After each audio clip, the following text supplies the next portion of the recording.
ஐயர்வாள், நான் தான் கஜானா ராமச்சந்திரன் என்ற திருடனுக்கு உடந்தையாக இருந்து அவனை திருடச் சொன்னேன் பெரியவா. பூஜைக்கான பொருள் என்றாலும் அவசரம் கருதி அது மக்களின் பசி தீர்க்க உதவுமானால் அதற்கு முதலிடம் என்ற கொள்கையுடைய மகா சுவாமிகள் கருணாமூர்த்தியாக நம் கண்முன் இன்றும் காட்சி தருகிறார். கருணையின் வடிவமான நம் பெரியவா. நன்றி. தினமலர், ஏப்ரல் 2014.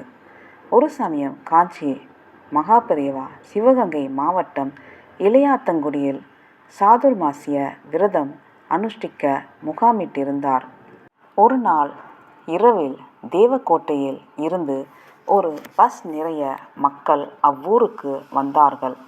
ஆண்களும் பெண்களும் குழந்தைகளுமாய் ஏகமாய் சத்தம் கேட்க பெரியவர் அங்கிருந்த கஜானா ராமச்சந்திர ஐயரை அழைத்து, வெளியே நிறைய பேர் வந்திருக்கிறார்கள் போல தெரிகிறது, யார் என்று பார்த்து வா என்றவர் அவரை நிறுத்தி, அவர்களெல்லாம் சாப்பிட்டு விட்டார்களா என்று விசாரித்து வா என்றார்.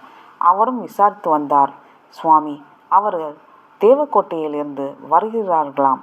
அவர்கள் வந்த பஸ் வழியில் ரிப்பேராகி விட்டதால் தாமதமாகி வந்திருக்கிறார்கள், யாரும் சாப்பிடவில்லையாம் என்றார்.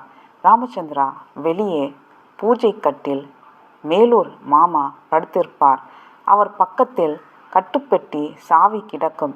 நீ சந்தடி செய்யாமல் அதை எடுத்து போய் பெட்டியை திறந்து அதிலுள்ள பழங்கள் எல்லாவற்றையும் எடுத்து போய் அவர்களிடம் கொடு. நாளை அபிஷேகத்திற்காக தயிர் பால் வைத்திருப்பார். எல்லாவற்றையும் எடுத்து கொண்டு போய் அவர்களை சாப்பிடவை. பிறகு சந்தடி செய்யாமல் சாவியை இருந்த இடத்திலேயே வைத்துவிடு என்று சொல்லிவிட்டு உறங்கச் சென்று விட்டார். மறுநாள் விடிந்தது.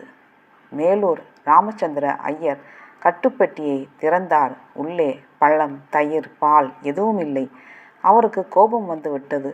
எந்த திருட்டுப்பயலோ ராத்திரி மறுசாவி போட்டு பெட்டியை திறந்து பழங்களை எடுத்து போயிருக்கிறான் என்று மிகவும் சத்தமாக கத்தினார். அப்போது பக்கத்து ரூமில் தான் பெரியவர் இருந்தார். அவர் அங்கிருந்து வந்து, ஐயர்வாள், நான் தான் கஜானா ராமச்சந்திரன் என்ற திருடனுக்கு உடந்தையாக இருந்து அவனை திருடச் சொன்னேன் என்றார்.